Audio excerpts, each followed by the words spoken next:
Julie Garnier, je commence avec vous. Ça va être quoi aujourd'hui la carte maîtresse de Jean-Luc Mélenchon pour relancer sa campagne? Est-ce qu'il va fendre l'armure, comme l'expression consacrée en ce moment de tous les candidats qui sont en recherche de dynamique dans les sondages? Alors, la dynamique, on la recherche pas, on l'a déjà. Donc, on voit que de meeting en meeting, on voit bien qu'on est en train de monter en puissance. Et là-dessus, vous voyez bien que l'évolution des sondages corrobore totalement ce que je suis en train de dire. Ça dépend des sondages. Là, Le Monde donnait plutôt 9%, mais on est toujours autour de 10% globalement. Oui, certains donnent 13%, mais vous les citez pas. Mais bon, c'est pas grave, on a l'habitude. Là, c'est l'occasion notamment de parler de plein emploi. Et c'est notamment, on est en train de sortir le livret plein emploi. Et la question est de savoir comment est-ce qu'on fait pour faire un vrai choc de la demande, c'est-à-dire augmenter à la fois les salaires et en même temps... Alors j'imagine d'ailleurs que là, puisque Jean-Luc Mélenchon va parler de plein emploi, il va certainement rendre hommage à l'action d'Emmanuel Macron en termes d'emploi, non? Dans son discours. Il va pas faire ça. Oui, je suis un peu taquin, mais en même temps, les résultats sont quand même là. 650 000 emplois créés en 2021. C'est quand même... Les chiffres sont là en termes d'emploi. Mais bien sûr. Vous n'allez pas me dire que non. De l'emploi CDIsé, où les gens peuvent se projeter, etc. Oui. L'emploi en CDI, il était de 48,6% en 2017, il est passé à 50,2%. Voilà, totalement. Non, on sait très bien, trêve de plaisanterie, on sait très bien malheureusement que c'est la précarité qui augmente et que ce qui a beaucoup augmenté surtout avec le quinquennat d'Emmanuel Macron, c'est surtout les dividendes et les bénéfices. Je prendrai qu'un exemple. C'est vrai, c'est une autre question. Ça, c'est la répartition des richesses, on est d'accord. Mais c'est la même, en fait. C'est ça que je suis en train de vous dire. On prend un exemple. Total. Bénéfice record, là, 15 milliards. Des dividendes en milliards aussi. Et que fait Total, là, aujourd'hui, en France? Il supprime de l'emploi. Parce qu'il n'y a jamais de contrepartie, on ne demande jamais rien à cela. Tout ça est fondé sur un mythe. Sur le mythe qu'il faut aider les riches parce qu'ils créent de l'emploi. Mais c'est un mythe qui est faux. Au contraire, plus on en donne, moins ils créent d'emplois. Donc, à un moment, nous, on est là justement pour parler plein emploi, partage des richesses, et en plus, on dit comment on va faire avec ce livret. On va faire... Faites attention, Eduardo Riancipel, parce que jusque-là, il paraît que le président ne veut pas faire de débat avant la fin du premier tour. Il est président de la République, je ne vois pas pourquoi il irait débattre avec des gens qui sont candidats. Le débat, il est avec les Français. C'est un débat avec les Français. Aucun président de la République en place qui se représente n'a débattu avec d'autres candidats. Je ne vois pas pourquoi il le ferait. Ça, c'est la conception de la démocratie chez les macronistes. C'est-à-dire que c'est la démocratie, mais seulement avec ceux qui sont d'accord avec eux. La démocratie, c'est avec les Français.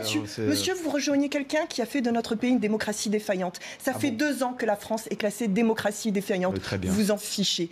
Vous rejoignez quelqu'un qui a appauvri les droits des travailleurs. Vous rejoignez quelqu'un qui a augmenté ici le nombre de pauvres dans notre pays. Voilà qui vous rejoignez. Mais je vois très bien derrière vous. Non, monsieur, ce sont des faits. Je ne m'énerve pas, je vous donne des faits.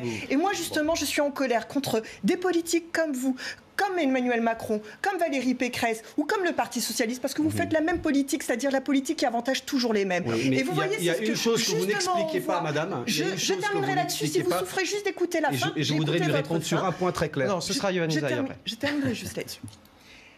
À un moment, il va falloir que, oui, on débatte. Parce que le débat, c'est l'essence même de la démocratie. Les Français, c'est une élection directe. J'aurais aimé que vous écoutiez notamment l'émission sur France 2 où nous avons eu un débat entre Geoffroy Roux de Bézieux, président du MEDEF. C'est vrai que c'était mieux.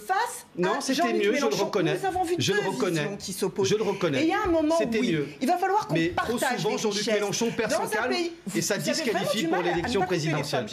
C'est mon petit côté mélenchonien. Vous parlez tous les deux en même temps. Yohann Usaï. Est-ce que c'est un écologiste, Jean-Luc Mélenchon? Ah ben totalement. D'accord. C'est même pour ça que moi je l'ai rejoint au tout départ. C'est cette proposition, je n'ai jamais trouvé une seule proposition qui était plus écologiste que la règle verte. C'est-à-dire ne pas prendre plus à la terre que ce qu'elle est en capacité de régénérer. Ça nous oblige en fait à revoir tout.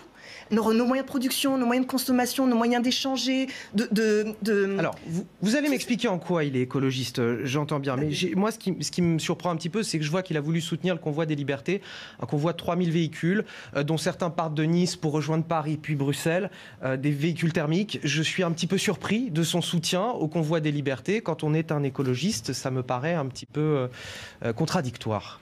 Quand on est un démocrate, déjà, on accepte d'écouter l'opposition. La démocratie, c'est ça, profondément, c'est ça. C'est d'écouter quand il y a un mouvement. Et donc, oui, il y a un mouvement populaire. Et donc, oui, on doit l'écouter. Et qu'est-ce qu'on entend quand on a été dans ces convois hier? Eh bien, on entend que ce sont des gens qui veulent parler de démocratie, qui veulent parler de pouvoir d'achat, qui en ont marre d'avoir des taux, pour des prix à payer à la pompe qui sont complètement mirobolants. Et donc, ce sont des gens qui nous parlent du quotidien. Et nous, notre rôle, c'est justement de les écouter et de faire en sorte qu'on vive ensemble. Parce qu'aujourd'hui, ce que les politiques ont oublié, comme les macronistes ou tous les autres, ils ont oublié qu'on devait vivre ensemble. Jean-Luc Mélenchon est un politique aussi. Mais justement, je terminerai là-dessus, c'est qu'on a besoin de vivre ensemble. Et aujourd'hui, la seule réponse qui est proposée, c'est de nous diviser.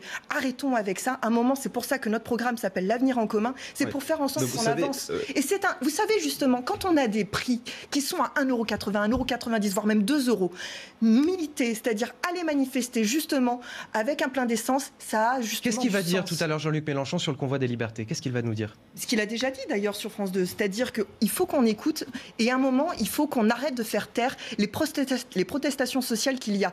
Il y a beaucoup de manifestations sociales dans le pays, mais elles sont complètement invisibilisées. C'est pour ça qu'on va avoir des soignants, on va avoir des cheminots, on va avoir Geneviève Leguet d'ailleurs qui avait été, vous le savez, violentée lors d'une manifestation Gilets jaunes à Nice. Donc vous allez avoir toutes ces personnes-là qui vont justement parler parce qu'il faut les mettre en avant et mettre en avant les sujets. Eduardo Riancipel. Julie Garnier, une dernière question, pardonnez-moi, sur les convois des libertés. On entendait hier ces gens dans le cortège nous dire à plusieurs reprises, ils ne nous représentent plus, les politiques. Vous l'avez évoqué tout à l'heure, on est à 2 mois d'une élection qui pourrait voir changer la donne pour tous ces gens-là qui sont venus manifester dans ce cortège. Ils pourraient se contenter d'aller voter, mais ils ne croient plus en la représentation politique actuelle. En quoi Jean-Luc Mélenchon, qui est quand même un professionnel de la politique depuis le début des années 80, peut-il changer quelque chose à ça? Alors déjà, j'en profite pour rappeler qu'il faut aller voter, que l'abstention, elle rend surtout service aux personnes qui veulent faire de la politique sans les gens. Donc il faut déjà aller s'inscrire et vérifier que vous êtes bien inscrit. Et pour ça, vous avez jusqu'au 2 mars en ligne et jusqu'au 4 mars en mairie. Ça, c'était le premier message que je voulais faire passer parce que, par exemple, vous voyez, le gouvernement devrait faire ce genre de campagne, mais il ne le fait pas. Donc ce qui montre qu'il y a quand même un problème démocratique dans ce pays. La deuxième chose que je voulais rappeler, c'est que justement, la meilleure façon de passer à une autre façon de faire la politique, c'est en votant pour une 6e République et donc de passer à une autre constitution, à une autre règle des jeux. Parce que cette règle de la 5e République, elle est à bout de souffle. On l'a vu à plein d'égards. On peut le croire que les choses se feront autrement. En fait, le problème, c'est que les gens nous disent on ne croit plus en ce qu'on nous dit. Mais c'est évident. Il y a eu combien de trahisons? Enfin, regardez, déjà, on en a un exemple ici sur ce plateau avec quelqu'un qui était au PS, qui passe à LREM. Enfin bon, bref, personne n'y comprend rien. Finalement, pourquoi il est dans une sorte de faux plat en ce moment, Jean-Luc Mélenchon? Non, il n'est pas du tout dans un faux plat et on voit bien que les sondages montrent qu'il est en train de progresser et ça va continuer par la suite et on le voit d'ailleurs et vraiment on attend justement que Emmanuel Macron d'ailleurs rentre dans le débat parce que nous avons beaucoup de propositions à avancer. Nous avons un programme, mais en plus de programme, nous avons des livrets, nous avons des plans. Donc nous sommes prêts à gouverner. Nous avons une équipe, nous avons un candidat. Et en 2022, c'est le peuple qui reprend le pouvoir. Si, parce que vous pouviez suivre depuis YouTube, en fait, et avec votre téléphone, être comme si vous étiez dans les gradins et tourner à 360 degrés. Donc si, il y avait encore... moins marquant peut-être que le meeting olfactif et...